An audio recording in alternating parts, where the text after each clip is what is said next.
जी अस्सलाम वालेकुम। आज हम बात करेंगे फेस लिफ्ट के मुतालिक। बहुत सारे पेशेंट्स हमसे आके क्वेश्चन करते हैं फेस लिफ्ट के मुतालिक। So let's talk about what face lift is, which face lift is best for a specific person, और is there a face lift for all seasons.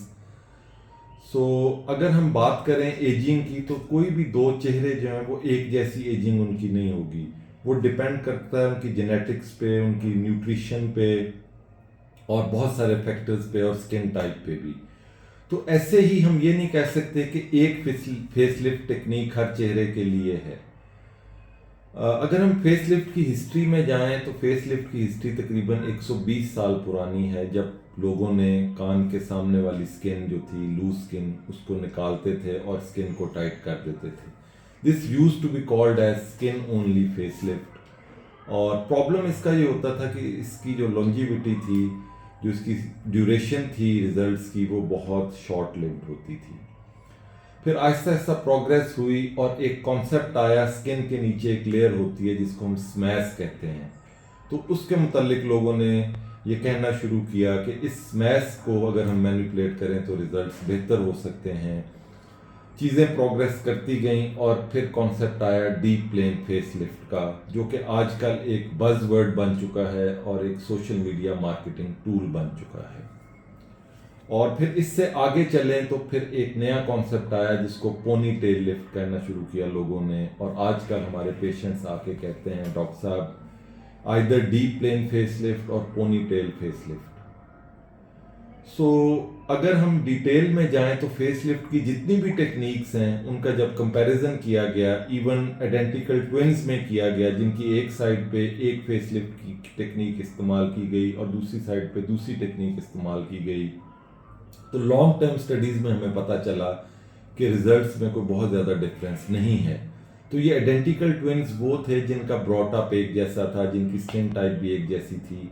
तो इवन उन लोगों में भी दो डिफरेंट टेक्निक से सेम रिजल्ट आया। हैविंग सेड दैट, जब डिफरेंट पेशेंट्स की डिफरेंट साइट्स पे दो टेक्निक्स की गई तो फिर भी रिजल्ट सेम थे।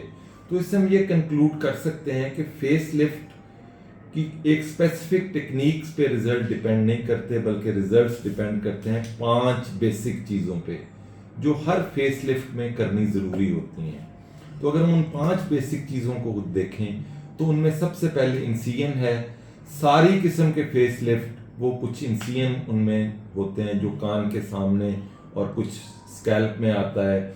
और फिर सारे फेस लिफ्ट में हमें कुछ थोड़ी सी स्किन को अंडरमाइन करना पड़ता है, स्किन के नीचे डायसेक्शन करनी पड़ती है।